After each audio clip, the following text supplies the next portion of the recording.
Today in Washington. The United States on Monday greeted Iran's stated readiness to hold direct talks with Washington and 5 other major powers in negotiations aimed at curbing Tehran's nuclear drive.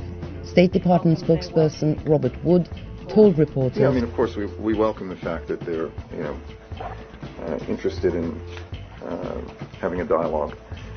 Iran's chief nuclear negotiator Saeed Jalili today told European Union Foreign Policy Chief Javier Solana that Tehran was willing to discuss its nuclear program and the so-called 5+1 group composed of the United States, Britain, France, Germany, China and Russia.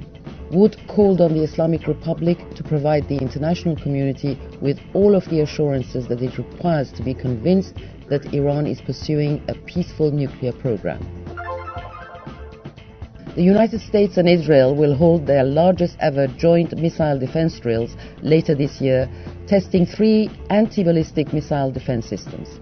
The maneuvers are aimed at countering any ballistic missile threat by Israel's arch-foe Iran, which has alleged that its long-range missiles are capable of reaching Israel. Israel and the United States have not ruled out a military option against Iran if diplomatic efforts fail to curtail the latter's nuclear drive. However, US Defense Secretary Robert Gates on Monday warned that any preemptive strike on Iran's nuclear facilities would create negative consequences and said that only tough economic sanctions would convince Tehran to abandon its nuclear program. These stories and more, televisionwashington.com.